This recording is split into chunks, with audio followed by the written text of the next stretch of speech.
Hey, that's Valkyrie. Does he design the games? No, he executes them. Valgole, driver 41, ready to download.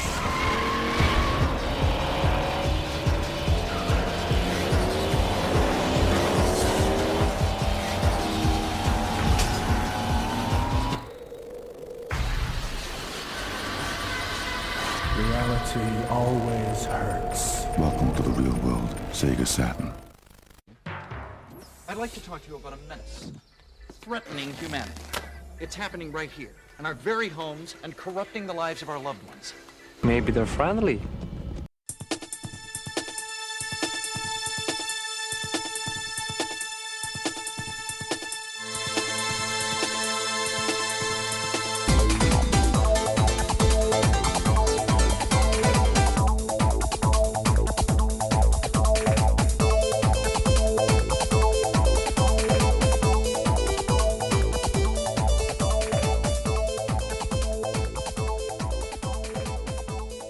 Hello and welcome to this happy anniversary of the SEGA Saturn, which turns 30 today as we record this in the UK and Europe as well, I guess. Joining me to talk about the SEGA Saturn and their love of the system is Tom. Hello, Chris. Hello, everybody listening. Thank you for having me. It's a great honour and pleasure to be here as ever. Danny is not joining us. He's having getting home from work issues, so he will not be with us. So he says. So he says.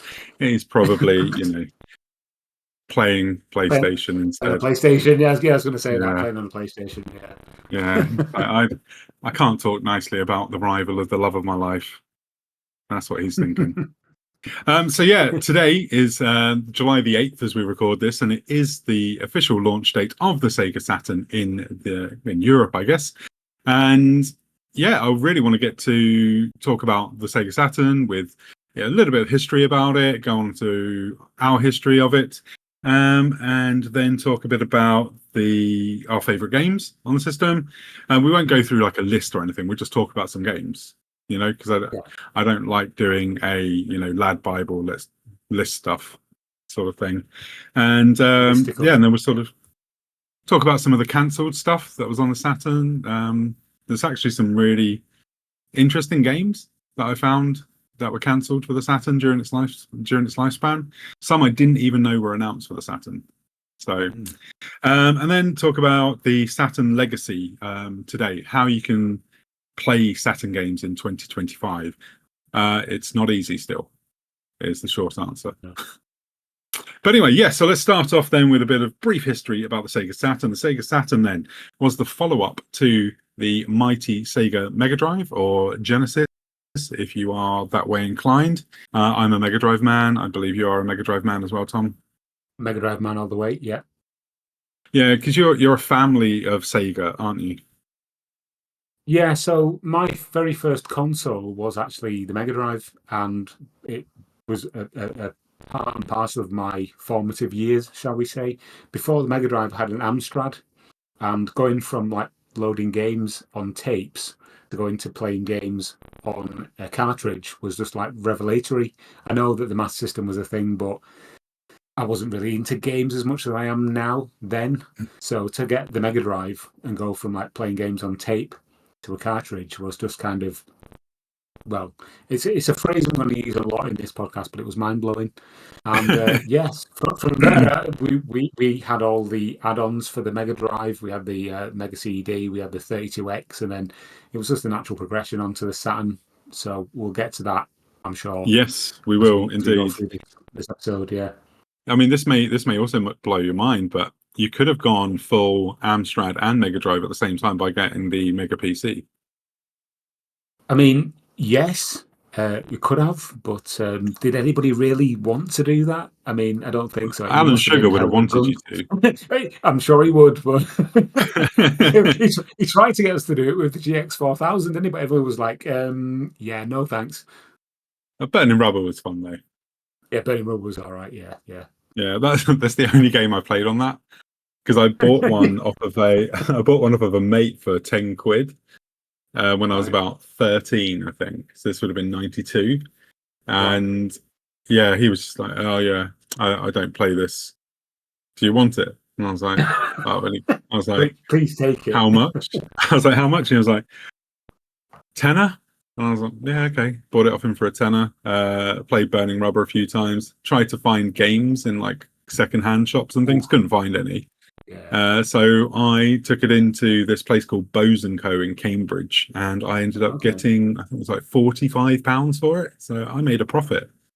That's a good return. Yeah. 30, Yeah, it's a good 35 quid. return. Yeah, I mean, I've probably had it about a week as well. I Yeah, thought you were going to say you had it a couple of years. No, not a week.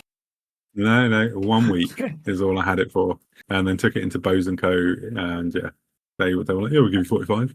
It's like, all right. I did get a GX4000 in like later years because they were just like abundant on the like retro market in about 2012, 2013 because nobody wanted them. And like you say, the games are just like gold dust. You can't get them. I know there's like, I think there's like a RoboCop game, and a couple of other cartridges, but everyone's got Burning Rubber. But Yeah, nothing else. it came with it, So, though, didn't it, as a packing? yeah, it did. Yeah, exactly. Yeah.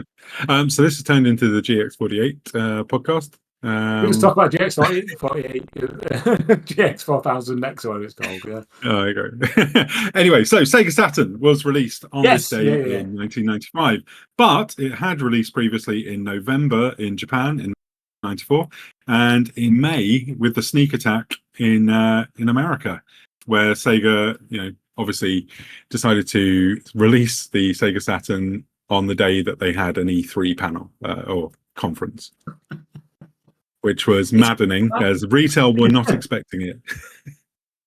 But this also then meant that the UK launch was pushed up. The UK launch was originally meant to have been in late August, but because of the move of the American launch, it moved hours forward to the 8th of July, which was the original American date. But Sega of Europe and no retail partners had any marketing material at all for the launch of the system. Wow. How mental is that? It tells you everything, doesn't it? It tells you why nobody knew it was even a thing for so long after it had launched. You know what I mean? So it's like, yeah, I was expecting it in late August. I do remember that, and I didn't realize it had released until the end of August. So I'll get into that later. Actually, let's move on from that one for now. So the Sega Saturn then was originally released back in November 1994, and then over here in 1995. It was developed by the same team that developed the System 32 arcade board. So it wasn't on the best technology footing straight away, especially when Sega had released the Model 1 a couple of years previous. So that was the Model 1 was obviously the one that was running, games like Virtua Fighter and things like that. Whereas the System 32 was mainly a sprite-based arcade solution. So yeah, and the reason for that, according to a Hideki Sato, was he was worried that he would be leaving developers behind that were focused on sprites, as that's what the majority of developers were still working on. Interesting. Yeah. More kind of focused on people who may have been like developing games for the previous generation and wanting to like draw them in with like this more powerful system that could still do that kind of visual kind of representation, but almost going in a completely different direction to what Sony was looking at with the PlayStation. Well, yeah, and Nintendo with the Ultra 64 as it was being dubbed at the time. Yeah. And we also had the Atari Jaguar, which was pushing polygons too. So well, but barely. Barely, but I mean, it was doing that. You weren't able to play, Cybermorph. And Club Drive. Let's not. I Club Drive. Club Drive in and every episode of the podcast. Every episode. Yeah. But according to Tom Kalinske, the then head of Sega of America, he fought really hard against the architecture of the Sega Saturn from Japan. So he then tried to join forces with Sony Computer Entertainment in America to develop a 3D based system with Sony. I mean, how mad is that? Well, I mean, Sony were kind of courting everybody, weren't they? They were courting Nintendo with the PlayStation, the original one, and then I suppose as a technology company, you've got to kind of look for partners, aren't you, to create something new that pushes the boundaries of the technology at the time. So Yeah, obviously, back in that era, there was no like PlayStation versus Sega versus Nintendo. It was just kind of another technology company like Hitachi or JVC, yeah, you know, doing something new in the sphere, if you want to call it that. So yeah, that makes a yeah. lot of sense, to be fair. Obviously, Sega Japan put a kibosh on that and said, "You are not doing that, Thomas." Tom Just to let him Clancy. know, Oh, Tom yeah. Kalinske. They when they were angry with him, they called him Thomas, and yeah, Right, he did not like that. checks out. So he left the company not long after, and yeah, so he was obviously massively behind the 32X, which for some reason Sega of Japan were like, yeah, okay, you can do that, and we'll still do the Sega Saturn, which is Yeah. insane. Really is insane that they would do the two together.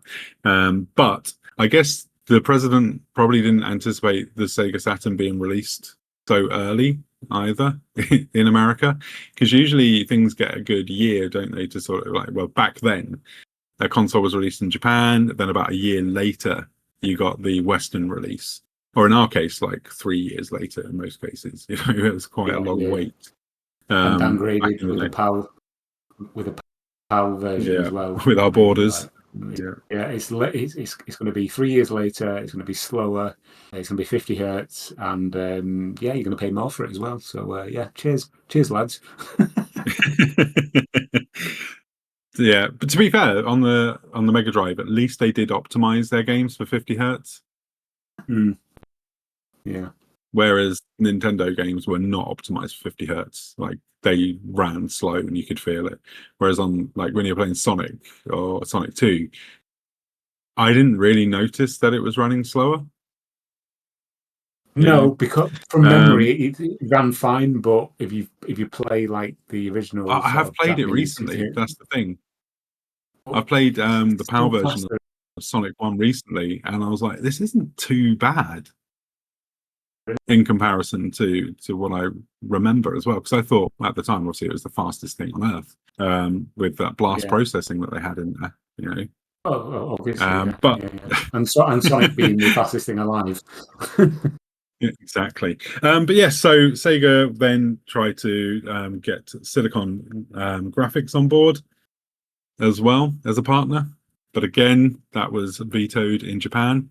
And they were told, no, you will have to release the Sega Saturn and you will like it. Is that understood, Thomas? And as we know, Thomas did not like that and he soon left the company. Mm. So that's the initial troubles with the Sega Saturn. But let's go on to what happened on July the 8th over here. So on July the 8th, the Sega Saturn launched at £399, which in I today's money mean, is about 1.6 million, I think. yeah. Well, I've just paid £429 for a Switch 2.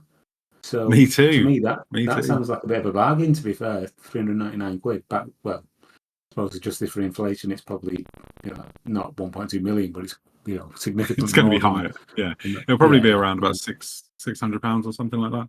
yeah. But it only this is the thing that surprised me. It only launched with 4 launch games. And what are So those Clockwork Knight, games? Daytona USA, Sega International Victory Goal, and Virtua Fighter, the ship version of Virtua Fighter. Oh yeah, the first one. Yeah, Yeah, yeah, which was yeah. inferior to the 32X version. So yeah, that is a pretty dire launch lineup as well. It is, especially when you consider Victory Goal is like one of the worst football games you can actually play on any system because it's Victory Goal It's, for me is just an absolute it is a shockingly bad. travesty. Yeah. It is, yeah. Sprite Um, based players are awful, awful. at the time, I didn't think Daytona USA was bad. I had played it a lot in the Trocadero in Mm, London in the arcades. I okay, absolutely yeah, adored it. And yeah, when I got a Saturn and Daytona, I was perfectly happy with it. I didn't realize it was crap.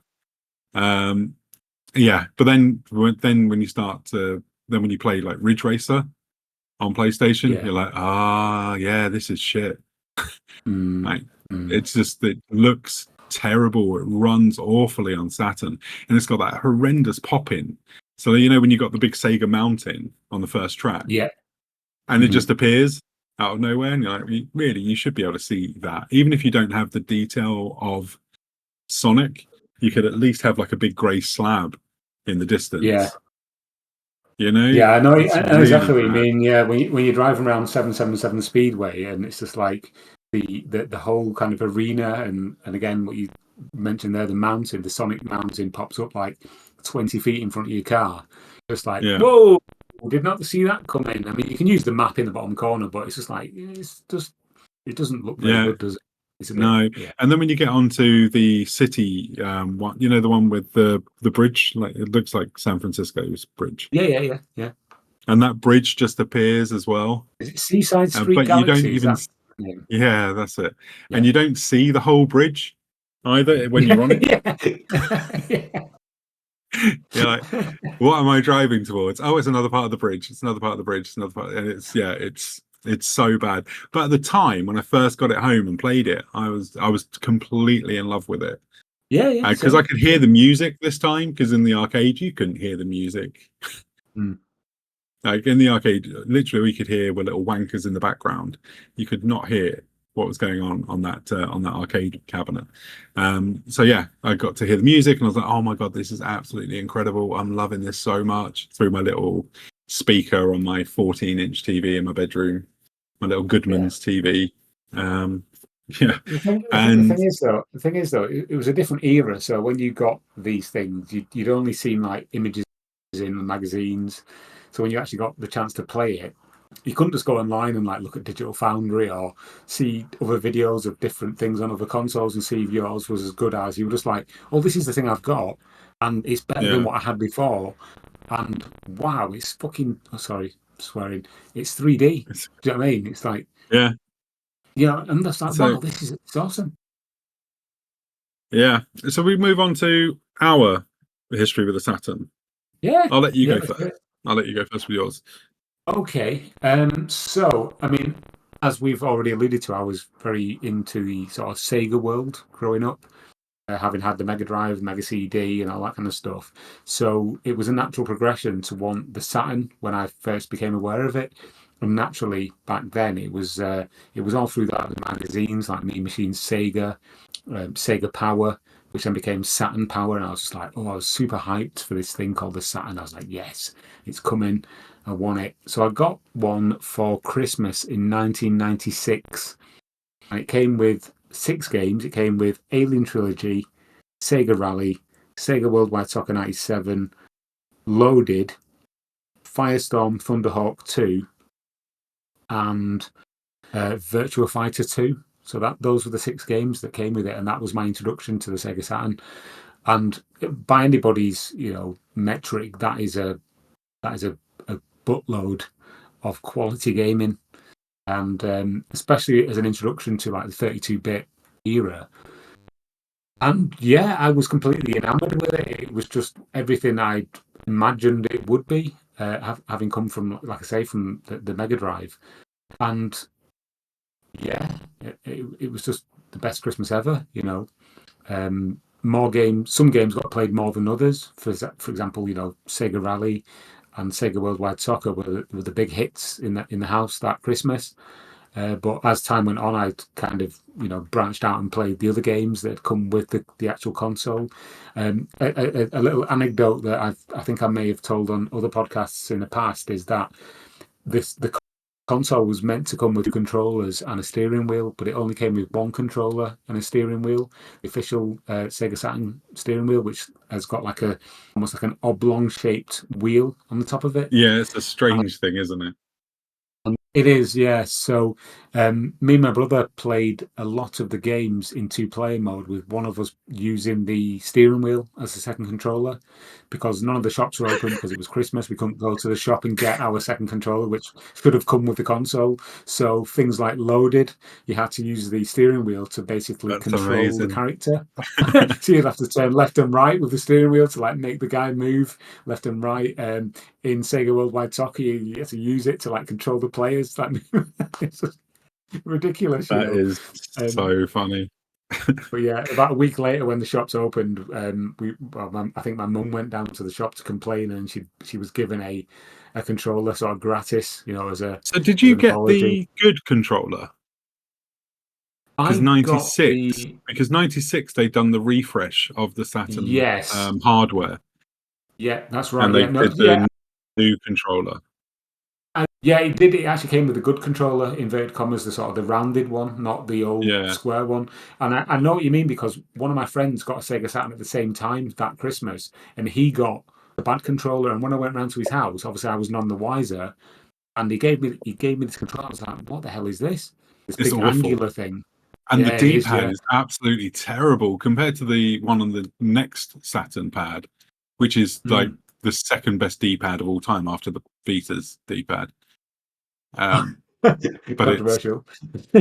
just not controversial at all. It's absolute fact. It's the best D-pad ever made, and the Saturn one is second best by a massive distance as well, in terms Okay, of it being interesting. better than all the other D-pads. What I mean, like, Right. it's, yeah, Yeah.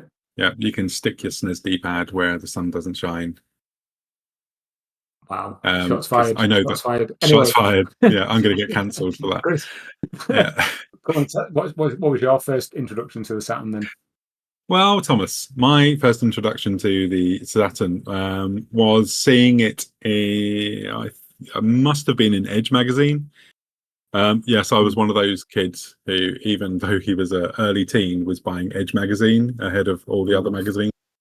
Oof. And yeah, I'm leaving. I'm jumping off this call, mate. so I saw it in Edge magazine. I saw this grey console with the grey controller with the blue start button on it, Lovely.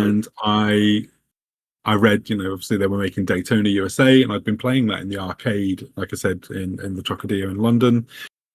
Absolutely adored that. So that made my decision that was going to be the console I was going to get next, was Daytona USA. So I was like, okay, I'll get the Saturn, because in Edge as well, they were saying that the Ultra 64 was a good couple of years away. So I was like, well, I can get the Saturn in the meantime, because that'll tide me over until the N64. And but previously, I had Sega Mega Drive at my mum and dad, when they broke up. I ended up with a Super Nintendo at my mum's and a Mega Drive at my dad's. So I didn't miss out on anything by having the two systems. And yeah, I was a really, really big fan of the Mega Drive at my dad's. But I remember it was Christmas '94.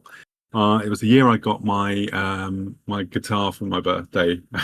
We went over to my dad's at the time's girlfriend's parents. So this would have been on Boxing Day, because we always spent Christmas Day at my mum's, and then we went with my dad on Boxing Day. And yeah, my brother and sister got homesick, so my dad took them home, and I stayed with my dad on my own for a week, and he went to work. So he gave me some money and said, when you go and rent some stuff like during the week. So he'd moved to Basingstoke at this point, and I went down to the Blockbuster in Basingstoke, and my dad had also left me his credit card as well. So I gave them the credit card as a deposit to rent a 32X while I was there, and rented Star This is like the Wars. most No, was it Star convoluted Wars? story ever. Like, I'm just like, what? Yeah, So but you're in it amazing. must have been It's called Virtual Amazing Racing and Stuff, by Virtual the way. Fighter. Yeah. People So live there I call it played Amazing Stuff.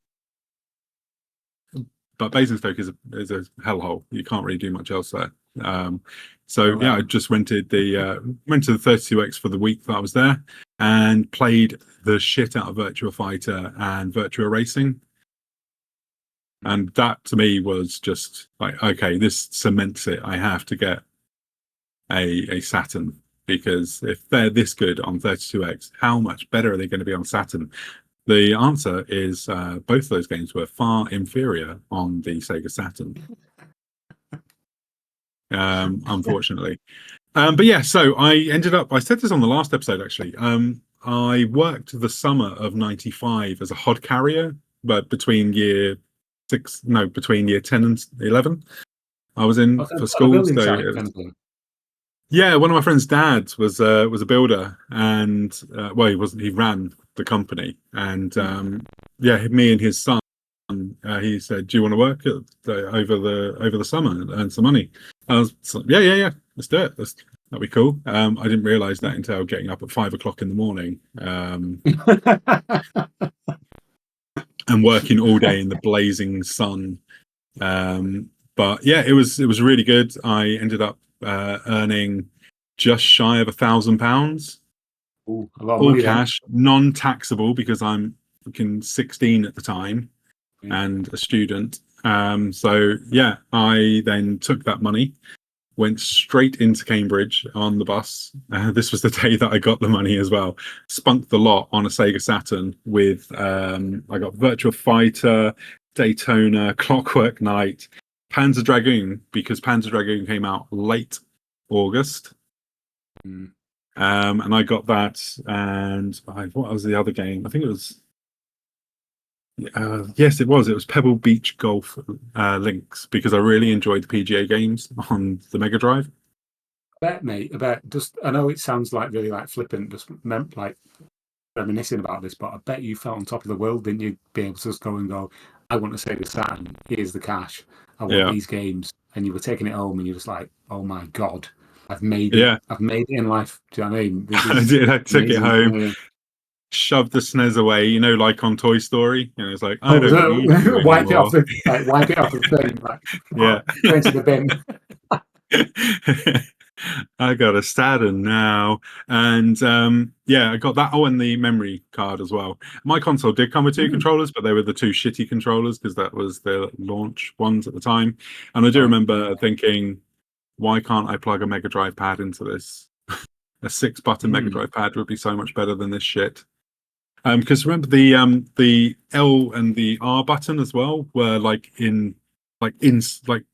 encased in the system, in the pad even. Sorry, so like they weren't even like proper buttons on that first on pad. that angular pad. Yeah, they were quite sort of crunchy as well, weren't they? They were quite sort of they were hard to press in. Yeah, it was just such an awful controller. I don't know why they redesigned it that way for the Western market. Because Japan had already, their one was absolutely amazing. Well, that was the one that also came with the American system as well, wasn't it? That's our angular pad. The big bastard, yeah. Awful, absolutely awful. And obviously, the Americans did that again with the Xbox controller, the Duke, as being that massive behemoth of a controller in your hand. But yeah, so that was my experience of the Saturn. I really, really enjoyed it for about 2 months until I played Wipeout on the PlayStation. And then once I played Wipeout on the PlayStation and Ridge Racer on the PlayStation, I was like, I've made a mistake. Yeah, I think everyone who had a Saturn at that point was living in some kind of denial. Even though we had Sega behind the system that we owned, the PlayStation also existed, and it was with like a little bit of bittersweet kind of not regret, but it was like it is pretty good actually. Do you know what I mean? I remember playing PlayStation at my friend's house and playing exactly like you did, things like Ridge Racer or even like Demo 1, and just thinking, the graphics are like they're actually a little bit better on this system. Do you know what I mean? Whisper it. Don't say that now because you'll get like lynched. But I just remember thinking, interesting. Anyway, It was the sound as well. It's like the way that the PlayStation sounded as well. Because I remember I bought Wipeout on the Saturn because I played it on the PlayStation. I was like, okay, well, I'll buy it. It's on the Saturn. I'll play it on there. And then you play it on the Saturn, and it sounds and looks terrible. 2097 is actually a massive improvement on Saturn over the original, but the original is really bad on Saturn. You know how unforgiving the collision detection is on the PlayStation version? Yeah. Like, it's even worse on the Saturn. Mm. I mean, it Mostly was all the because little like things, the wasn't it? track just appears out of nowhere again, and you're like, oh Jesus. I'm sure we'll get onto this But yeah. later on, but it was all the little things like I noticed it like immediately, such as like the sort of net curtain effect and all the transparencies and stuff, you know, and it's just like, why does it look like this on my TV? Obviously, again, we didn't have the benefit of the instant internet and the forums and that kind of thing, and all these comparison videos on YouTube. But I just remember like playing certain games. I remember playing Thunderhawk on my Saturn, and then also playing it on my mate's PlayStation at his house, and thinking, there's something different here, but I don't know what it is, and I can't Yeah. put my finger on it. But then when I got home, I realised it just looked rougher on the Saturn, and I couldn't really tell you if like 13 or 14-year-old me, or however old I was asked to describe what was different. I couldn't have told you because I didn't know, but it just looked worse on my Saturn. Do you know what I mean? It Yeah. was like there's Oh, something I know. different, and I don't Yeah. know what it is. So It's yeah. like I went home after playing Ridge Racer, and I remember putting on Daytona afterwards and turning off Daytona very quickly, and just being like, "Oh my! How am I supposed to play this after playing Ridge Racer? Like, this looks so bad and runs awful." I didn't know what running was back then. You know, it was only Yeah, yeah. after playing something that ran really well. I mean, there's only 30 frames on the PlayStation, but it still felt solid. Whereas Daytona, I don't think it even hit 30 on the Saturn. Probably not. Yeah, it No, was probably so probably bad. about I think 20, something like Championship that. Circuit. Yeah, I think Championship Circuit Edition did a much better job, Oh yeah, way but it better game. still wasn't great. You know, but I've Sega got, I've Rally. got, That when I bought sorry, I Sega was gonna say, Rally, that was when I was like, okay, Saturn redeemed. yes, yeah, That was the game. That was 96 that came out, wasn't it? Sega Rally. yeah. And yeah, I remember buying that and Virtua Fighter 2 probably on the same day, and just getting those home and just feeling so much better about my choice. And I Yeah. remember seeing the other controller as well in the shops that year in 96 and buying one of those to bring home. And that immediately made me feel different to my Saturn. Yeah, having a nicer pad and like a couple of really top tier games that were exclusive to that system made me feel so much better about owning it. And obviously, whenever my brother wanted to play or anyone else, I gave him the shit pad. I was like, "Here you go. You can use this." on. It's not as bad as playing with a steering wheel, but it's still pretty shit. Yeah. And I but did I have did buy another. that steering wheel for for Sega Rally. And obviously, I bought the 3D controller for Nights into Dreams as well. Oh yeah, yeah. Do you remember? Right, there was a I can't remember which magazine. It might have been one of the football magazines, like 90 Minutes or something, or even like Empire. There was an advert, and it said something about you fall asleep and then your balls drop. Was like the tagline for a Nights into Dreams advert in the back in this magazine. Do you remember that? It, off the top of my head, no, but it sounds like something that would have been published back then. Do you know what I mean? Because there was that whole thing about. Do you remember when Zelda came out on the N64? And it was like, will you get the girl or will that play like one? And there Oh was like a yeah, yeah, massive backlash. So yeah, it sounds very similar to something that would have been like edgy at the yeah. time. You know what I Well, mean? there was a Mario Kart print ad as well that had Mario Kart 64, where it had a speed camera and some people in like I do one of the remember that. chabby cars. I do remember this actually. Yeah, carry on. Yeah, and they're going past it and they're holding a red shell out of the window. Yeah, yeah, I do remember Yeah, that. yeah. But I've looked everywhere on the internet to try and find that, and it's like, has no one archived that advert? Like seriously, That's nobody insane. on the internet. It's like, come on, it's that and the Nights and Streams one. I really need to find them because What was it? What otherwise did I it feel like say I'm in the going advert? crazy. The, I had can't your remember. balls dropped? What was it? What was Yeah, it? it was Your like balls have you dropped. fall asleep and your balls have dropped, and you wake up and your balls have dropped or something. Interesting. Because there are lots of balls in Nights into Dreams, Yeah. I guess. Hmm. There are though, aren't there? There are those things that you have to spin around and Yeah, things. you have to So, spin. Yeah, and find. Yeah, yeah. yeah, yeah. The little anecdote I was going to tell you as I was trying to like interject multiple times was, Sorry. um, no, it's fine. No, my mate had a PlayStation, right, when I had my Saturn, and he would bring it round to my house, but it was the Gen 1 PlayStation. So for those people who are into this kind of thing, you probably know this already, but the Generation 1 PlayStation had issues with the AV ports on the back. So it would Yeah. basically, it wouldn't give you a signal to the TV. So he would bring it round to my house on multiple occasions, and every time he brought it round, the signal would get progressively worse to the point where we were balancing things on the PlayStation to make it work. And it got to the point where we're having to like turn it upside down. I'm not making this up. It was turned upside down with multiple like toys out of my and my brother's bedroom, like a toy fire engine with something else balanced on top of it, just to make it like put a signal out to the TV. And Oh my god. my comeback to him, taking the mick out of me for having a Saturn was, but at least my Saturn just like works. It's just on the desk, and I can just turn it on and it plays. You've got all that shit, slippers and stuff, like balanced on your PlayStation to make it work. Do you know what I mean? It's just like what the hell? Yeah, you see, I never, when I didn't get my PlayStation until '97. So for me, I think they must have ironed out the kinks by then Possibly, yeah. in the hardware. And I didn't have one with all the ports on the back, which is really disappointing. Yeah. But yeah, so the Saturn for me was initially I loved it. A couple of months later, I got too envious of PlayStation.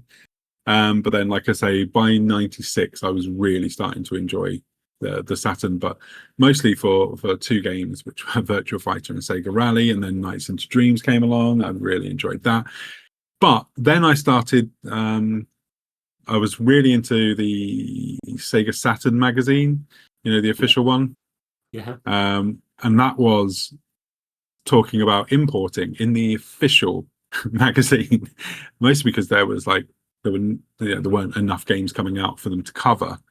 But yeah, so they were talking about that, and it was in that magazine that they started saying, oh yeah, if you get these cartridges, you can put them into the memory card slot bit, and you can then run games from Japan. And we would advise you do your shopping for Japanese games, as that's where the Saturn really shines. And this would have been '96 as well. So I remember going down to CEX in London. And yeah, I went there with about 150 quid and came away with 6 Saturn imports, like shooters mostly. Yeah. And just, oh my God, like buying, because I know Layer Section came out over here, the Taito shooter, but I bought the Japanese version and I just fell in love with it. That to me was like the definitive shooter on the Saturn. I know Radiant Silvergun is considered to be the best, but I really like that, and I really like Basujin as well. And that was another one that I picked up. Have you played either of those? I must say, Chris, yeah, I mean, I have done like in the intervening years between then and now, but I do remember back in our glory days, shall we say, on the Retro Collect podcast, we joked about my penchant, shall we say, for PAL games. You where do like a PAL. You do like a border, don't you? You are the anti-reform voter. With I like my borders open. I do like a 50 hertz. I do like a 50 hertz PAL Yeah. game. But do you remember when you were telling me I should set up the analog foundry as the antithesis to the digital foundry? But yeah, no, back in that era, I was very much in the, these are the games that are presented to me on the high street. So these are the games that I'm going to get because they're easy to get. So import gaming wasn't really something that entered my life until much, much later, like when I got into like the Dreamcast and stuff. So, and that probably sounds crazy to people who are a bit younger, maybe listening to this, where games just don't really have different variants, from whether sold originally or whatnot. But yeah, it does seem like it seemed like a different world that I wasn't allowed into because I didn't have the money to get into it. Do you know what I mean? So it was Yeah. very closed off. Import gaming was something that people with jobs, people with jobs did. Do you know what I mean? Not people like me who are like students or still at school Well, kind of thing. So I did weekend work once I left school when I was mm, at sixth form. So that was my money was mostly going on like Sega Saturn for the first year of that. yeah, And yeah, like the Sega Saturn magazine also was the one that told me that I should use a SCART lead in my right. Saturn into the TV because I was just using the one that came the thing that came with it. It was an AV cable, wasn't it, that came with it originally?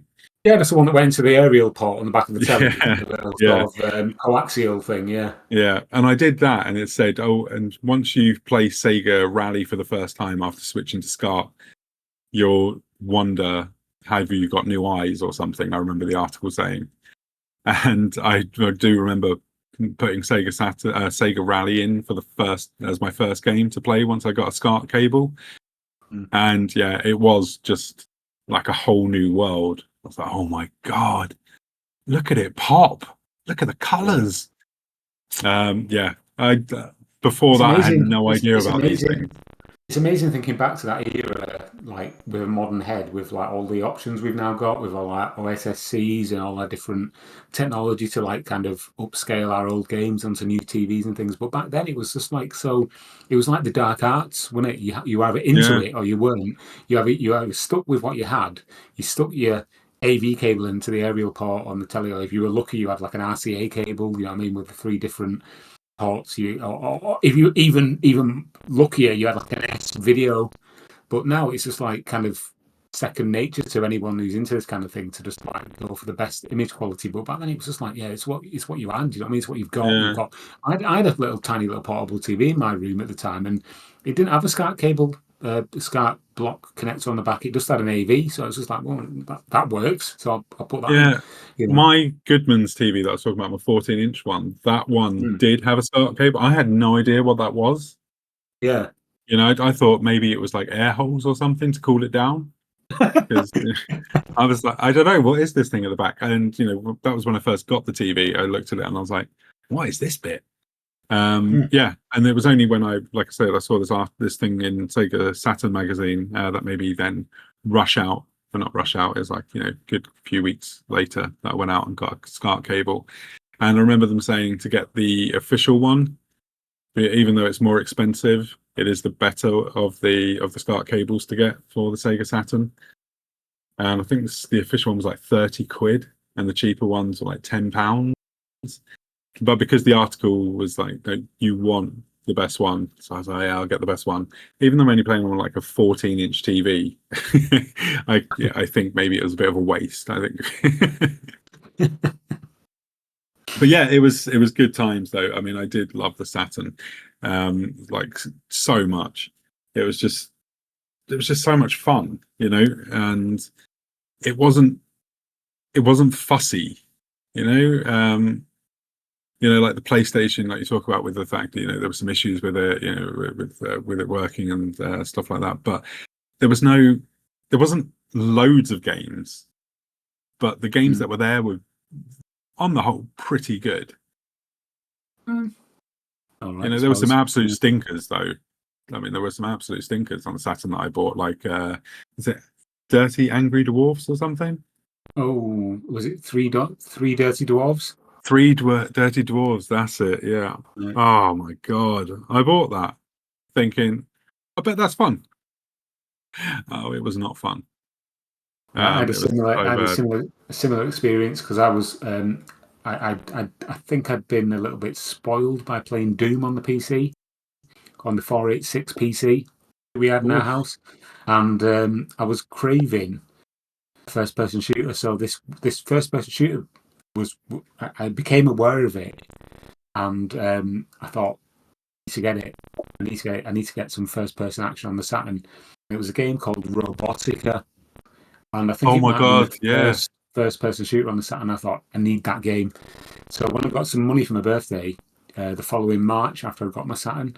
Spent that money on Robotica, and I got it home and I started playing it. I was just like, this is absolute garbage. I've got the worst PC ever to play Doom on, but Doom is better than this. And obviously we know that Doom came to the Saturn later on, and it was even worse than the one I'd been playing on my 486. To be fair, but I was absolutely devastated that Robotica hadn't filled that hole. But we are going to talk about some of our favourite games, and another game came out later on. Let's move on to that now. Let's go through our games, because there's you talking about first-person shooters got me thinking about Exhumed. Well, funnily enough, that is one of the games I've got on my list. I mean, that is to me one of the absolute essential. I loved it on Saturn. Yeah. I did later play it on PlayStation. I didn't enjoy it as much on PlayStation. I don't know why. Yeah, it looks. What was different? It looked a lot better on the Saturn. It had like real-time lighting, didn't it? Yeah. I know. Again, we mentioned Digital Foundry several times on this podcast, but they did a video about the different versions of Power Slave, as it's known in other countries. But the Saturn version of Exhumed, when it first came out, because it was a Saturn exclusive originally, wasn't it? And then it went onto the PlayStation, and it was just like, this is an absolute powerhouse of a game. Look at all these look at these lighting effects. It's stunning. And I think that game kind of paved the way, didn't it, for some like subsequent first-person shooters that shouldn't technically, inverted commas, have been on the Saturn, like Duke Nukem 3D and Quake. But Exhumed as Quake on the Saturn was, oh my god, how did they manage to pull that off? It was so good. Trickery, magic, it's amazing. But I really liked the fact Exhumed was like a Metroid style game as well. It was one of those games where you were like, I remember, because I played a lot of Super Metroid, or I completed Super Metroid. I loved it. And playing Exhumed gave me that same sort of feeling as playing Metroid. And I was like, yeah, this is great. It's but it's got these beautiful graphics as well. It's 3D. Oh my god, it's amazing. But didn't it have a game on it as well? A lot of those was it? It was Lobotomy Software, wasn't it, that developed these games? It was, yeah. And but what was the game that was on? There was an unlockable game, wasn't there? Was it? It was called Super Tanks or something like that. It was like a sort of Worms style Battle Tank or something. Yeah, something like that. Where you could play it and you had to like boot it from the boot sequence. You had to like put like a cheat code in. Yeah, and I remember I played that in multiplayer so much. Like Exhumed didn't leave my Saturn for about 6 months. It's like if I wasn't playing Exhumed, I was playing multiplayer on this tank game, and it was absolutely brilliant. But I adored Exhumed. That's probably if I was going to do a list, I'm not doing a list because I don't want to do that. But it would be in my top 3 Saturn games easily. It was absolutely brilliant. You say you're not going to do a list, but what are some of your other like favourite Saturn memories, like game wise? Well, so I really enjoyed Nights into Dreams. I know a lot of people like retrospectively don't like it now. For some strange reason. It's cool not to like things, and it's cool not to like things that were big then. So, but it was just so joyful. Yeah, it was. It was colourful. It had a beautiful soundtrack. And the way that Nights controlled was fantastic, especially if you had the 3D pad. Yeah. Which for me, that's another one that's right up there. Obviously, I've mentioned Virtua Fighter 2 and Sega Rally. There's been other ones. Layer Section is another that I really, really loved. I really enjoyed Panzer Dragoon Saga. I ended up getting that one, right? So I was in Saffron Walden because my girlfriend at the time was at sixth form there. And I remember getting the train from Cambridge toward the end and walking from Audley End to Saffron Walden. Anyone who knows this area will know that's quite a big walk to do. But I was in a young relationship, so what are you going to do? And I was waiting around for her because I got there like an hour early. So I went into Saffron Walden. There was a game shop on one of these streets, and I went in and I saw Command and Conquer and this game Panzer Dragoon Saga, which I played the demo of months before. That came with Sega Saturn magazine. Which is like the first disc of the game. Disc 1. Disc 1. And I remember I got those two together for 40 quid. Right, and I was like, oh, this is great. I think I paid like £15 for one and 25 quid for the other. I can't remember which way round it was, but yeah, I picked those two up. And Panzer Dragoon Saga was just incredible. Another one that I really loved is Burning Rangers as well. Yes. Again, there's another game from Sonic Team, like Nights into Dreams was, and again, it's something that you can't play today, which is disgusting. Like, that game should be available to people. It's so good. Again, another banging soundtrack. It's got a theme song as well. Was that the first game with a theme song? I don't. I mean, well, Road Avenger's got a theme song, hasn't it? Oh, So, it does. Yeah. True. Yeah. which is also a banger.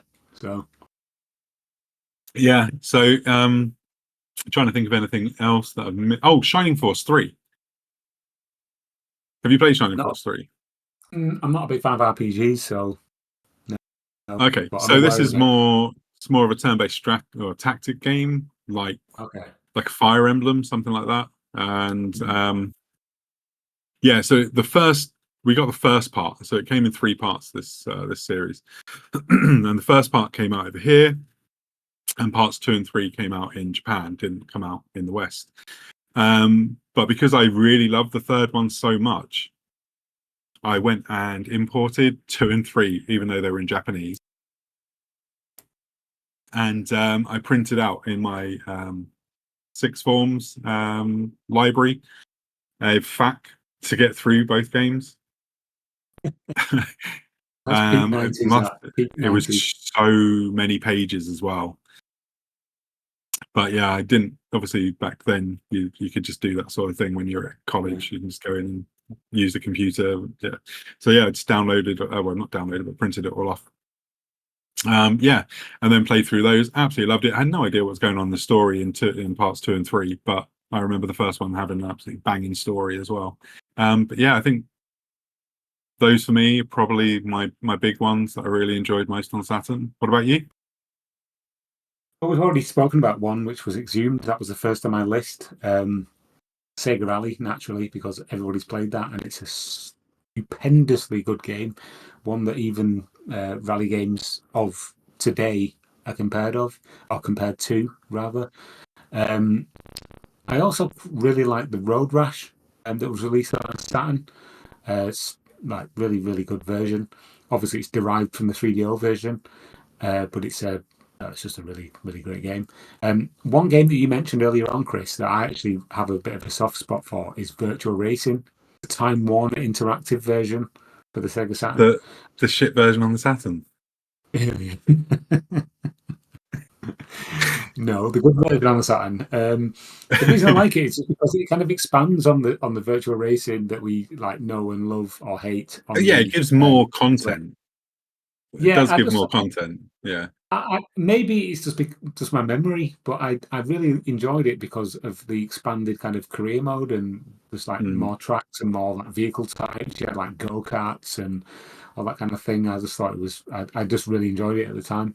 I have gone back to it in recent times and played it, and it's probably not as good as I remember. But we're not going to go down that avenue. Another one that I want to give a special mention to is Andretti Racing, which is from EA Sports, which is Is that good? I really love it. Because I've not played that. I'm not going to say it's a good Saturn game. magazine gave it a good review, but I never played it. Again, I'm going to caveat this by saying I like it, but that doesn't mean it's a good game. So you like it might be Club terrible. Drive, Like what? Club Drive, yeah. Exactly. Everything I say, take it with a grain of salt and a copy of Club Drive. So yeah, it might be garbage. It might be garbage, but I enjoy it. So Andretti Racing. Another one that's a big hitter on the Saturn is Guardian Heroes. Love this game. I can't believe I forgot that. Yeah. It's to be honest with you, I think the real reason I loved this game was the fact that it was a rental. When I first played it, it was a rental from Blockbuster, and I had some mates like staying over. Do you remember when like your mates used to like sleep over, and it was like a big deal, and you just play games all night? They hated it. Yeah. People touching my stuff. Oh, no, thank you. Get out, you dirty bastards. we obviously had slightly different experiences, but the one weekend we rented Guardian Heroes to play on the Saturn, it was just such a riot of fun, and we played through it like multiple times. And for those people who don't know, it's basically like imagine Streets of Rage, but set in like a fantasy world with these like gigantic sprite characters, and you can like sort of move back and forward along Yeah, the you can plane move of between, movement. can't you? Between planes, yeah. Yeah, it's Yeah, so yeah, good. yeah, and like help And it each has other RPG out. elements as well. So Yeah, yeah, you can like yeah, upgrade your character like at the end of yeah. like the missions and stuff like that. And there's a storyline, and then there's like a battle mode where you could just like battle against like computer controlled like sprite enemies and stuff. It was just amazing. I just thought it was fantastic, Visually, it's and stunning as well. it is. Yeah, on the base Saturn, you don't need to get the expansion cartridge or anything like that. It Right. just works. And I also Yeah, went back and got it on the 360 when it came out as a re-release, just to yeah, kind I've of got it on relive there. my Yeah. youth. Yeah. And the final game I'm going to mention is Sega Worldwide Soccer 97, which Get is a the game hell that I out of got. here, Tommy. It's a game I got with my Saturn at Christmas Yeah. 1996, and it was a mainstay in my disk drive for God, I don't know how many months. So many great battles with friends, playing through the campaign, championship mode, whatever you want to call it, and then obviously the sequel 98, which introduced club teams. But yeah, that for me, I mean, I'm not a big fan of Virtua Striker. I think it's not a football game. But It's Sega not very Worldwide good Soccer at all. It's 90, just an arcade game. It's not a football it is, game. yeah. Yeah. But Sega Worldwide Soccer 97 and 98 were basically the evolution of Victory Goal. The Dreamcast versions were basically reskin versions of World League Soccer from Silicon Dreams. But these two Yeah. games on their own are Sega developed absolute pinnacle of football on the Sega Saturn. No, Superb I was games. being harsh there. No, they are good, and but it was really easy to score. Like once you knew how to score every time, so you do that run towards into the box, and then you'd angle your shot from like Like a the diagonal 18 yard, shot. like in the corner Yeah. diagonal shot, and it would Uh-huh. go in every time. But every time you did one of those, you got that celebration on the board where the guy's sitting on a stool, and then the ball hits him off the stool. Do you remember that celebration on the I can board? see Yeah, it in my mind. Yeah, yeah, yeah. yeah. Yeah. It's But yeah, I do remember playing that a lot actually against my brother. We played that a hell of a lot. 97 and 98 we played. So yeah, great yeah, games, I great think memories. I got 98 because of the clubs being in it.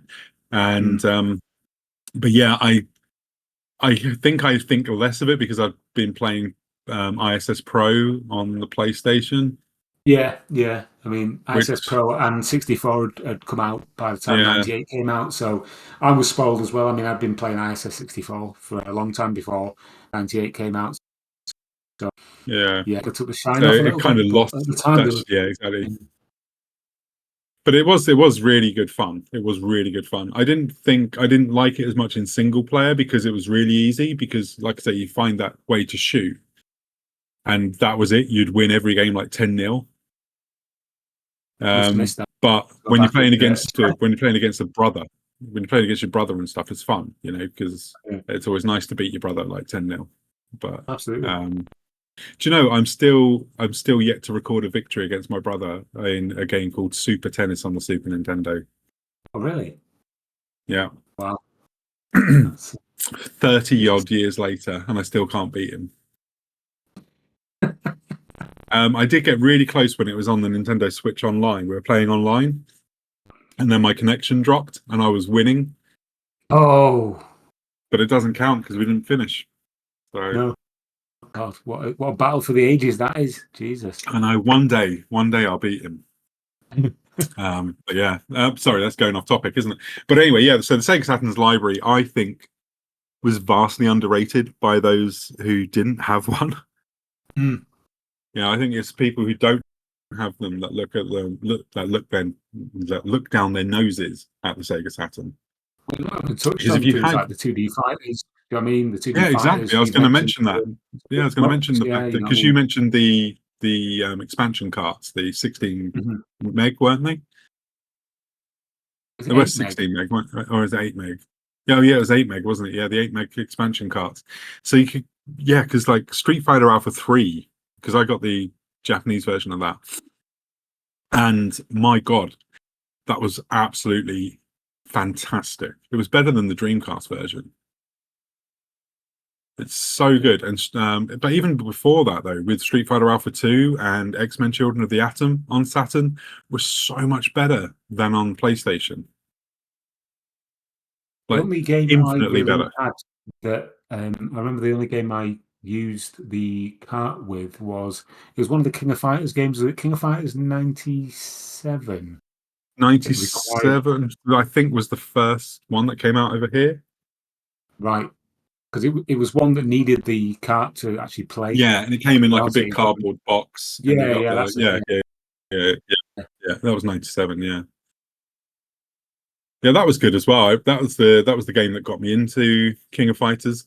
Was King of Fighters Yeah, same. 97? I'd never played any Yeah, before, and it was the Saturn that basically introduced that entire lineage to me. I had no prior knowledge of any of that stuff. I'd seen it in the magazines, obviously, as most people did back then, with the amazing SNK artwork. But having yeah, actually touched them and played them, and I found it really interesting that I was doing like, the first time I ever played any of the King of Fighters games. I was trying like all of the moves that I remembered from things like Street Fighter, and to my yeah. astonishment, They things were. actually happened. Yeah, Yeah, and I was like, "Oh, this is good."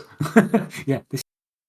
this is No, it's like great. Street Fighter. So I can, Is a really good series. Well, it was, and yeah, it's the animations they had back then. The SNK animations were just incredible, and you can see why you needed the extra RAM, because they had so much more animation than the yeah, Street Fighter series did. yeah. Yeah, they were just so good. One of the well, I need to mention this, right? So when I went away to study, I left behind one Sega Saturn game just because I forgot about it, and I left it in my drawer. And also in my house, I left all my old gaming magazines and all my Transformer comics that I'd collected since like 1985 or something. Right, wow. And I came back at Christmas, and I was like, "Oh shit, Deep Fear's here. I need to go. I must remember to bring that home, because I was playing that Yeah. before I went away, and I must remember to take that back with me." And I went up to my room. Well, not up to my room. My room was downstairs, and I went in, and my mum had turned it into an office. Oh, I was like, Mum, my chest of drawers. Do you know what happened to the stuff that was in there?" And she was like, "Oh, it's just some CDs and a game. I just threw them away." And I was like, "Right. So there's a Sega Saturn game in there." She's like, "Oh, in the black case." And I was like, Yeah. "Did you throw that away as well?" And she's like, Yeah, just throw it away. I didn't think you wanted it." I was like, "Ah, no. Oh, Mum, I really did want that." And obviously now it's worth a lot of money. But yeah, my mum threw away a copy of Deep Fear. so many things have been thrown away by our parents, like I just know. out of ignorance. Yeah. It's mental. I I know I've was told this story before. I've told you this before. I'm sure I've told you this. I've definitely talked about it on other podcasts, but I still think about it, and it really, really cuts me deep. When I was away, when I after I joined the Royal Navy, my dad, for some reason, decided that he needed the space in his spare bedroom where all my magazines were stored at his house, and he didn't ask me. He didn't just what do you want me to do with these magazines? Because I was obviously going to come back for them. He burnt them. He put them on a Oh bonfire and burned them. Over a God. thousand games magazines that I collected from the early 90s of all different denominations, of all different consoles and multi-format ones and everything. All my Sega Saturn, Me Machine, Sega, CVG, Games Master, everything. Burned them all. He was like, "Well, I didn't know you Yeah. wanted them. You weren't answering me." I was like, "Why would you burn them? Of all the things to do with them, burn them." Anyway, I never forgave him, and I still don't. No.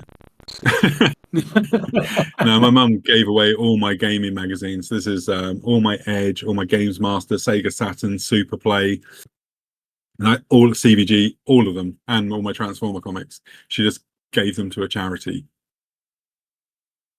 It's mind-boggling. Uh, I was like, Anyway, "Fuck." anyway, Yeah, I was so angry. But yes, that's the bad part of those memories. But the Sega Saturn though did come out in. We were talking about the different variations on the controllers. Now there were actually 14 variations of the console. Wow. If you can add Amanda or Eve that. So I the can. original one was obviously the grey Sega Saturn that came out in Japan.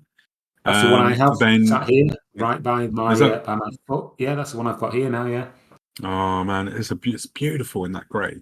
it is. Yeah, with the blue I buttons. love Yeah, it. and the black sort of bit on the front. Yeah, Yeah. it's even got the Um, vents. It's got the vent holes on the side where they were originally going to put a fan in it, but then didn't. So yeah, it's one of the oh, OG ones. Yeah. yeah, I love that one. I absolutely love that one. The one that got released over here and well all over the West, we had the first black model, which came with that hideous pad, which also had different buttons. It had the same buttons as the one in Japan. You know, there's like what are they, oval shaped buttons, aren't they, on that one? Mhm. And then the next model was a revised model, which then had the controller, which was like the Japanese one, and it had more rounded buttons. Then in Japan, the rest of these are all Japanese only releases, by the way. So you had the Sega Saturn Derby, which was a black see-through console with a like pink button, Oh yeah, and it had yeah. the green, yellow, and blue ABC button on the controller. There was the Sega Saturn Hello Mac one that was released in Japan, which was white and had Hello Mac, which was a shop in Japan apparently.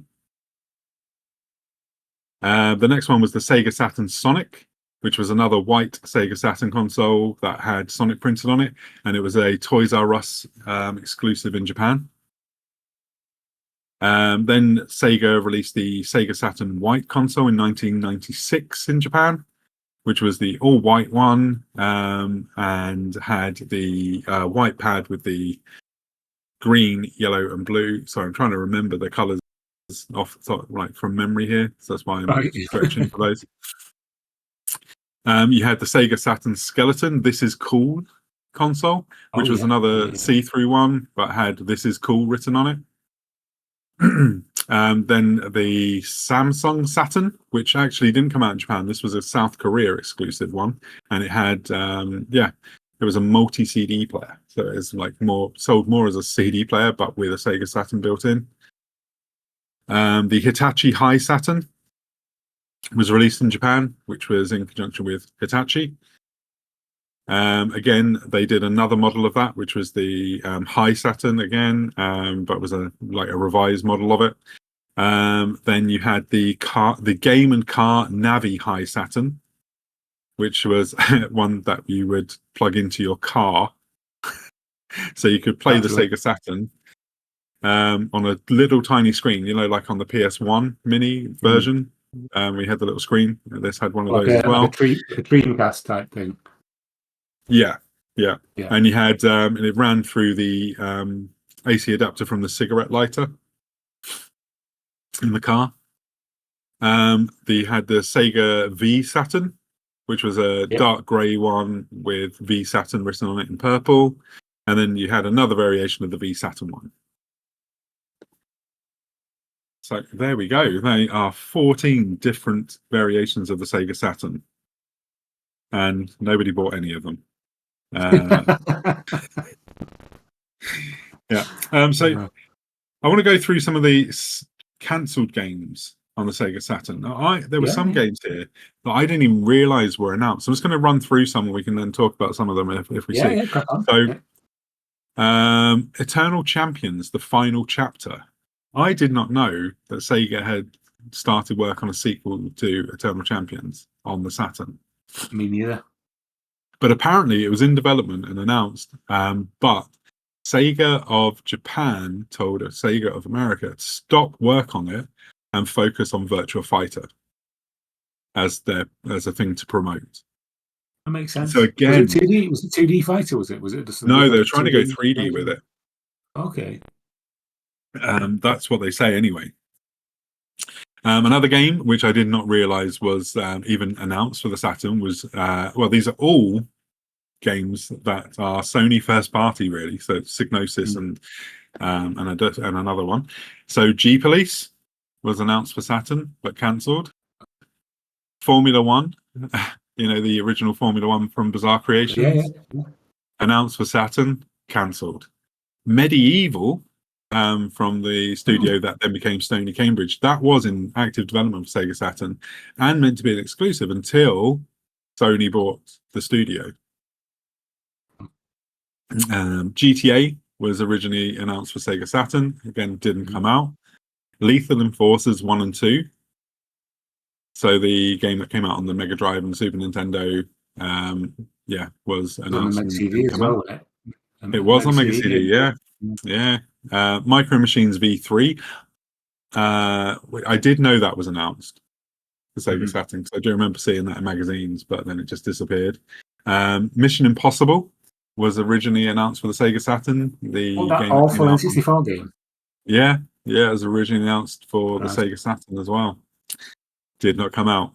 There was a Planet of the Apes game announced from Fox Interactive, but again, it did not materialize. But there was one later released on the PlayStation. This one was originally meant for PlayStation, Saturn, and N64. Rayman 2. There was a Star Wars game called Rebel Strike, which was announced and cancelled. Would that have been in the would that Star Wars game have been in sort of the Star Wars Rebel Assault style, sort of maybe FMV game style? Nothing is known about it beyond the name, apparently. Interesting. Resident Evil 2 was announced for the Sega Saturn, but cancelled due to the poor sales of Resident Evil on the Sega Saturn. Okay. Roll Cage, another from Psygnosis, was announced for the Sega Saturn and cancelled. The big one, Shenmue, was not announced, but was in active development for the Sega Saturn. Skies of Arcadia started life as a Sega Saturn game before being moved to the Dreamcast. The home port of the arcade game Sonic the Fighters. And obviously Sonic Extreme was the big Sega Sonic game that was meant to have come out, but was extremely troubled. Tomb Raider 2 was originally announced for the Saturn as well, but Sony bought the exclusive home console rights to the Tomb Raider games, so that was canned. Turok was originally announced for the Sega Saturn as well. Vector Man 3. Now I'm gutted that we didn't get another Vector Man, because the two Vector Man games on the Mega Drive are absolutely fantastic. Yeah, a 32-bit version of Vector Man would have been quite interesting to see what they could have done with it. Yeah, because the graphics were great on the Mega Drive.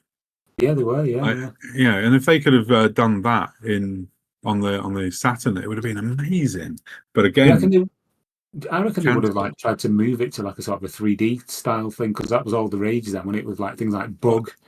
Remember Bug? Yeah, maybe that was meant to be staying in 2D. It was cancelled because it was 2D rather than the 3D. Virtua Fighter 3 was originally going to be on the Saturn, but then they decided to do Fighters Megamix instead, using the same engine. And move Virtua Fighter 3, which then became Virtua Fighter 3 TB on the Dreamcast. And one here, this one was originally announced for the 32X and Sega Saturn, and it's Virtua Hamster. Have you seen anything about this? I've heard of this. Yeah, is this the one where you play as a hamster running through like a little kind of like tube? And yes, basically, like and you're trying to avoid. It's a racing game. You're trying to avoid the obstacles. You're on like a skateboard, and this was originally announced for 32X and the Sega Saturn. There is a prototype of it that you can download and play. You know, it I did, me of. And it was. You did play fun. it. Yeah, it wasn't fun. It wasn't fun. No. What it reminds me of is visually. You're not going to say, don't you? No, what's that? No. Sorry, Jack, it was greatest game. Oh, Cybermorph. No, do you mean Tempest 2000? Oh, Club Drive. Look at it. It Oh, looks like Club Club Drive. Drive. I guess so. Yeah, I'm looking at some screens at the Do you know what I moment. mean? Yeah, It does. yeah, I can see that. Yeah, it's probably more fun than Club Drive, Well, and but it's not sticking fun. pins in your eyes is more fun than Club Drive, let's be honest. Yeah, yeah. Last two games that I found were Waterworld, which ended up coming out on the Virtual Boy, but not the Sega Saturn, shockingly, and X2, the sequel to the game on the Amiga. Hmm. Yeah, so quite a list of interesting games that were cancelled there. Yeah. And I did do a quick look up at the Eternal Champions, the final chapter. So yeah, they were saying it was going to stick more to the original and have that cartoon look around about it, and they were going to do some more comic books and things like that to go along with it. Yeah, I can kind of see that Yeah, because it was re-released on the Mega CD, wasn't it, with like a slight enhancement of like some like yeah, sort of sprite scaling graphics and things. So I can totally see that they were going to maybe move it to the Saturn and maybe even do some more stuff to it. So because that for a while, Eternal Champions was Sega's like big kind of this is our fighting game. I mean, our answer to like yeah. Street Fighter or Mortal Kombat or whatever. And it was made by the American arm of Sega, which is why it lost, because once Tom Kalinske had left the building, Sega Japan took over doing everything globally and fucked it all up. But yeah, so according to Michael Latham, who is one of the developers on Eternal Champions, the final chapter, he was saying that the game even was going to have was going to be part of the NetFighter project, so it'd actually have online play as well Okay. with the Saturn. Yeah, but but Japan basically refused to even acknowledge its existence. Brilliant. Yeah, so yeah, that's quite a sad way to see that one go out, isn't it? Really? Yeah. Yeah, but I would have been curious to see what that was going to be like, to be honest. Haven't they But yeah, I announced? want to. Haven't they announced an Eternal Champions film? I'm sure I've heard Have that they? recently. Yeah, there's Sega's like basically milking all of its back catalogue for like film options. I'm 100% sure I've heard recently that they're in talks to develop an Eternal Champions film, a film based on a game that nobody played in the 90s and had several cancelled games. Like Wow. what is the logic there? I don't. Yeah. So we'll see. I mean, yeah, might come to nothing, but Probably interesting. will. If They announced the Sly Cooper movie like 10 years ago, and then nothing came of it. So don't you laugh at Sly Cooper, the greatest series of platform games of all time. Okay. I'd say that very tongue in cheek. It's very good though, but it's a good series. Anyway, so I want to talk really now about the legacy of the Saturn. So obviously now it's still really hard to emulate really well on the Saturn, unless you've got like a really good PC.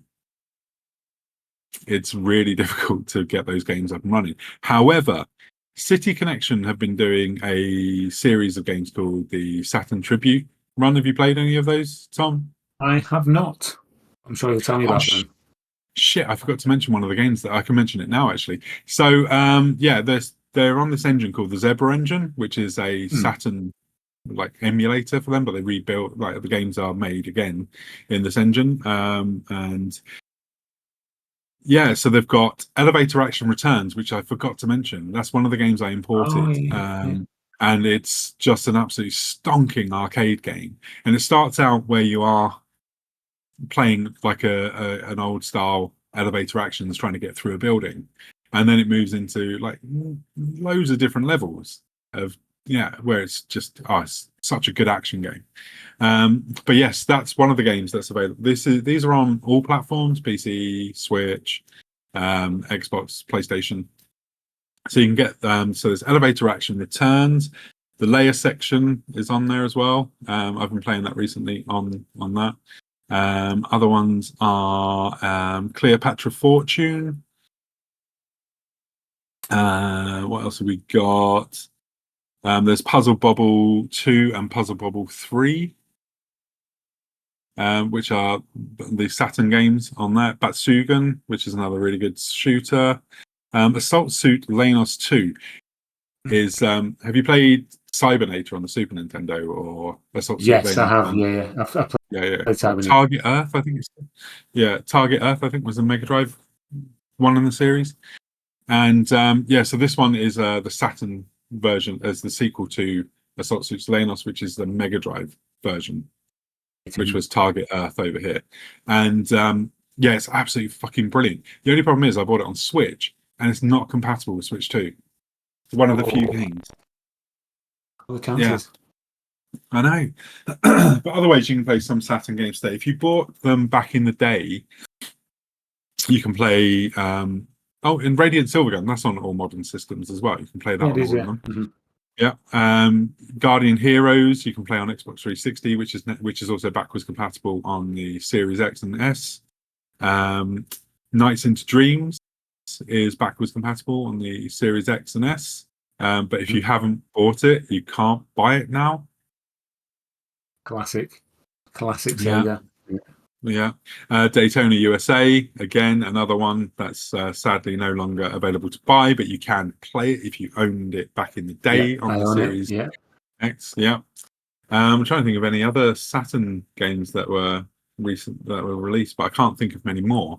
The other way the best way to really do it though is to get one of the Saturn USB pads, plug that into your Switch, and then play some of the Saturn tribute games or on PC. If you don't mind, Chris, I'd like to just explain how I play Saturn games these days. Two ways actually. So the first way is to play it on original hardware, which I do have. I'm lucky enough to own, as we mentioned earlier, my original Sega Saturn Japanese version, which has got a UK power board in it, and also a cartridge called the Saru.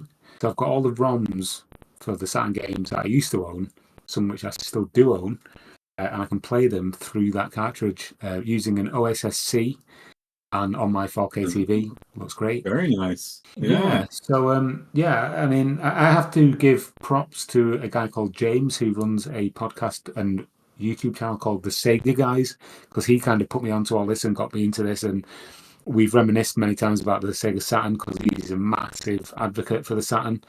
But he was the one who basically gave me instructions on what I needed to do with the Saru, and it's invaluable advice. So check out his video and channel on YouTube, the Sega Guys. All the stuff's on there.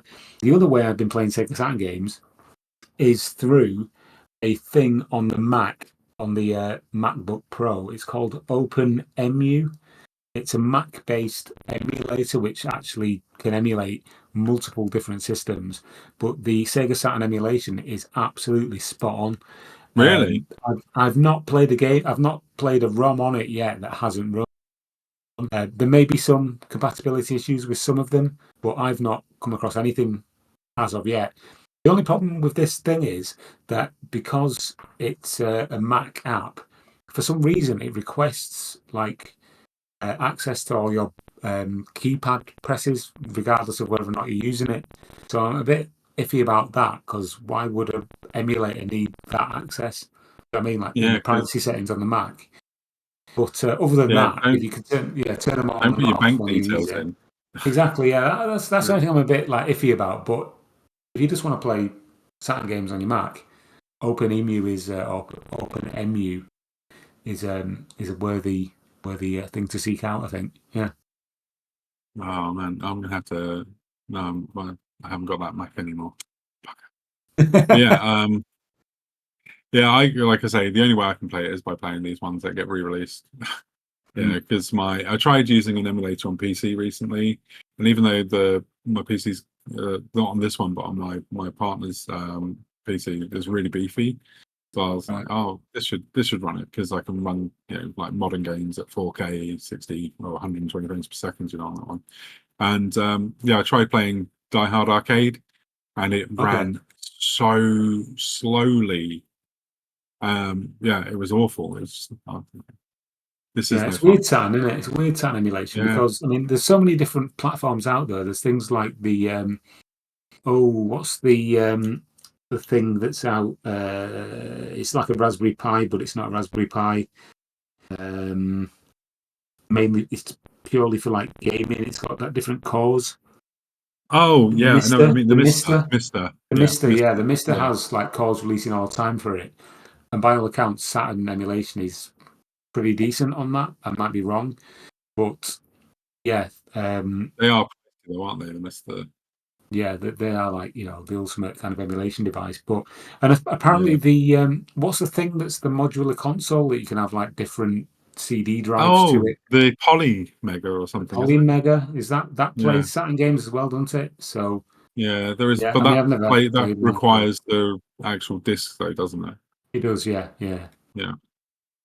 So, yeah. Haven't they got? Aren't they doing a solution for light guns with that as well for the Poly Mega? I'm pretty sure I read recently, possibly on Time Extension, the website Time Extension, that it actually came out like recently, today maybe. So yeah, Polynega. Because If that you've would be got the great to be able original to case, play Virtual Cop and Virtual yeah, Cop 2 again with a uh-huh, light gun. uh, I bought the PS2 double pack of Virtual Cop 1 and 2, oh yeah, but it wasn't compatible with the Negcon 2, which was a bit weird. disappointing. Yeah, disappointing Yeah. that. Well, there aren't any other light guns for this. What am I supposed to use as a light gun? So no, just using the D-pad and face buttons. It's not as fun playing Virtual Cop No, with face no. buttons and D-pad.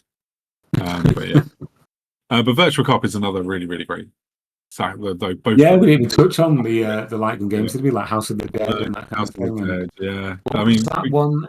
Um, what was the one? It was like a fairground. Was it some kind of It was carnival something. I can't remember. I It's don't gone. know. That Yeah. one doesn't ring a bell for me. Mighty, not Mighty Hits. Was it Mighty Hits? Possibly. Wasn't that I'm an sorry. album?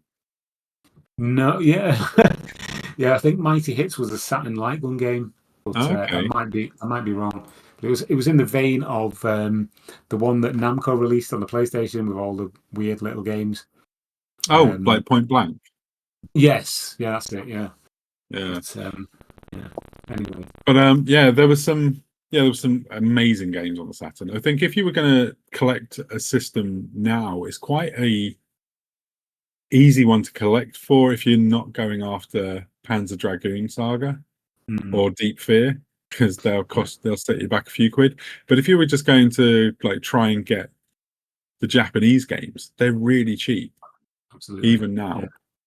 So they're worth. There's worth trying to get a Saturn if you can get one and try and play as many of the Japanese things as if you want to collect the actual physical things. Otherwise, do what Tom said and just download the ROMs instead of owning them like he does. Yeah, get the Saru. Yeah, Get the Saru. Yeah, I'm glad you said that because I was not going to say that correctly at all. I was going to say sarong, and I was like, no, that's a dress. Yeah, That is a dress. It's completely different. Yeah. But yeah, the Saru sounds like probably the best way to go if you want to do Saturn in 2025. Then really, because it's not. Is it expensive to do? What, the Saru? Yeah. No, I got mine from a popular Chinese import website that I will not name, and it cost me about 35 quid. Does it rhyme with Ali E-Press? It may do. It may do. But yeah, you get yourself an SD card, put it in, put your ROMs on it, mess with the firmware a little bit, which you can download freely online, and yeah, plug it into the slot on the back of your Saturn, and away you go. Oh yeah, that reminds me. Do you remember? I remember when I first saw the Saturn. I assumed that cartridge slot at the back was for the Mega Drive and 32X games. Yeah, I think a lot of people did. Yeah, but I've had this conversation with other people in the past. Yeah, so did I. Do you remember when there was talk of an upgrade coming for the Saturn? And it was going to be a cartridge, and it would like boost it up to like 64-bit, and it was in like the magazines that you could get this cartridge, and you could play Virtua Fighter 3 on it because this cartridge was coming, and you just plug that into the back of the that cartridge slot. I Yeah. do remember those rumors. Yeah, Yeah. that's a shame. But then, yeah, it would have been good. I mean, it's just such a shame with the way Sega handled it in the West. You know, it's like, why didn't they lean on how Sega of America did things with the Mega Drive or Genesis, rather than going up against them and buying? You know, they fumbled it with the Mega Drive in Japan. The Mega Drive in Japan made no impact against the Super Famicom, and yet Sega managed to take on Nintendo and do pretty bloody well in America, and especially in Europe as well. The Mega Drive was huge here. Yeah, it was. Yeah. It just made no sense to. But the thing as well, like, Sega didn't really follow up with any of their games that made the Mega Drive, though. You know, there was no Sonic for a start. No traditional Sonic the Hedgehog game. There were no Streets of Rage. You know, the shooters like Thunder Force were really popular over here. Again, we didn't get anything like, we didn't get those games either. Phantasy Star, there was no Phantasy Star, despite the fact that they were actually quite popular as well. It's a weird thing that, and Echo the Dolphin was really popular. Yeah, I mean, it wasn't very fun, but there's so many. You could spend hours analysing how Sega got the Saturn wrong, the Dreamcast wrong, and what they should have done. But I think they got the Dreamcast right. To be fair, I think the Dreamcast in a was way, absolutely the right thing to do. It was just they'd lost too much market share to play. Well, not just market share, but mind share to PlayStation. Yeah, absolutely.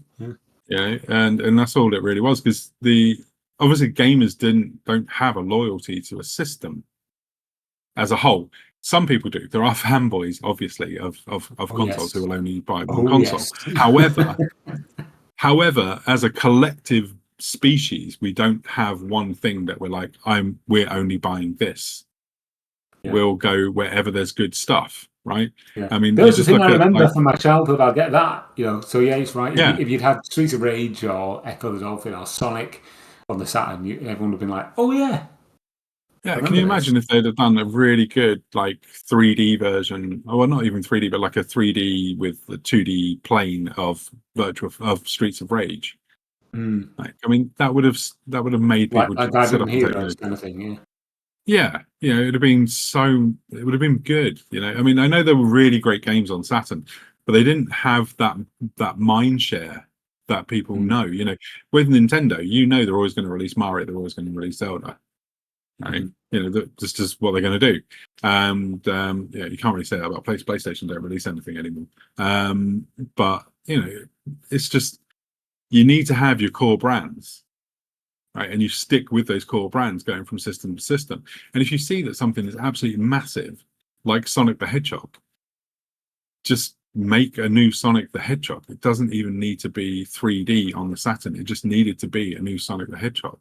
Do you know what I like? Nicely made, like, 2D game, couldn't it? With like amazingly detailed sprite work. Yeah. I like to think of Sonic Mania as the Sega Saturn sequel to Sonic CD we never got. Yeah. When I play that, I always play it on the Switch with the Saturn pad, and it's just like, just imagine if they'd have done this on the Saturn.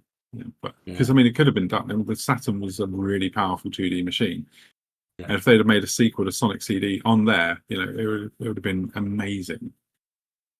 But they had to try and do something different. And I mean, on one hand, it is really good that you do something different. I like the fact that Sonic Team managed to make things like Knights and Burning Rangers, for example, on the Saturn. I just wish that we could have got a Sonic the Hedgehog as well. Even though I'm not a massive Sonic the Hedgehog fan, I still wanted it so that my Saturn wouldn't be dead within a year of it being launched. Because I mean, I think they killed it in '98, didn't they, the Saturn? Yeah, it wasn't too long, was it? Because obviously they had to make way for the Dreamcast then, didn't they? They were like building hype, before. I mean, the PlayStation was still in full swing. Do you know what I mean? It's like, what? Yeah. One game I didn't mention that I do want to talk about is, before we go, is Euro 96. Right. So Euro 96 I remember this because I was working in like at the weekends in town by this point. And every time you go into a shop, people who were buying a Saturn were also buying Euro 96. This was for in the year 1996. Yeah. And it was just, and I did a bit of research on this, and apparently it was like it was one of the top selling games in the UK on Okay. Sega Saturn throughout its lifetime. I think it's the top three. We're in the top three I can believe games that. that's Yeah. sold. Yeah, which is mental considering it's just a reskin of Actua Soccer. Yeah.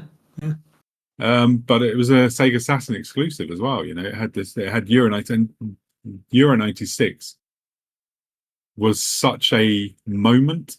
You know, everyone in the country was behind. You know, it was like a huge wave of like national pride. You know, because we were doing really well, and everyone wanted to be part of it. So you saw the Sega Saturn, and it was always bundled in the shops with Euro 96. And the reason it sold well is because you saw it in cash converters, like loads of copies in cash converters. A bit like World Cup Italia 90 on the Mega Drive was always in cash converters. I wonder how many people actually bought it though and then tried to play it and just realised that Actua Soccer wasn't that good. It was like Actua Soccer is absolute shit. Yeah, it's like Absolute this is shit. not great. This is not great. But obviously, just going back to what you were saying there, that period of like Euro 96, you had like Breel, Skin of the Lightning Seeds with their amazing Three Lions was like top of the charts. It was like this huge like sense of national pride. I mean, we're hosting the Euros. It's England is doing well. Obviously, people are going to go, there's the game for me.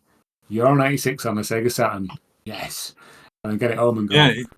And I bet you that they had, I bet you that did actually pick up quite a few systems, because I was reading as well that the system was actually selling with that game really well, and it did drive console sales for a good couple of months in 1996. So I mean, if they'd have just done a bit more where they would have spoke to the people, because that was the thing with the PlayStation, it felt like the Mega Drive, it felt like it was made for those regions. Do you know what I mean? With like the Mega Drive didn't feel like it was from Japan, whereas the Super Nintendo very much felt like it wasn't something made for us. You know, it's like the Amiga, even though the Amiga is American, it still felt like a British thing. You know, it's a weird thing, and the Mega Drive felt like that. But then the PlayStation felt like that as well, because it tied in really well with where things were going in the UK, with our our trance music and things like that, and clubbing and all this sort of stuff. Bit of lad culture, and Sega didn't really do that. Sega were very much like, this is a Japanese console, these are Japanese games, buy it or don't. And they didn't do that with the Mega Drive. The Mega Drive didn't feel like that. The Mega Drive felt like a moment that was very much like, oh yeah, you guys like these sorts of games, here they are. It was but like with racing games, like the Mega Drive had so many racing games and football games. It's because that's what we're into at the time. In the UK, it was like, oh, we like racing, we like football, and then 2D shooters were massive as well in the UK. But it's a shame. It is a shame. But the Saturn, I love you very, very much. Happy birthday. Happy birthday, Saturn. So Tommy, have you got anything you want to plug? No, not really. No, just want to say thank you for having me on and letting me chat about the Saturn. Yeah, it's been good fun. Thank you. No, thank you very much for that, Tommy. We are going to do another one very soon, which will be based on the games that didn't leave the Wii. So the games that are stuck on the Wii, which we will be calling the episode "Please Release Wii."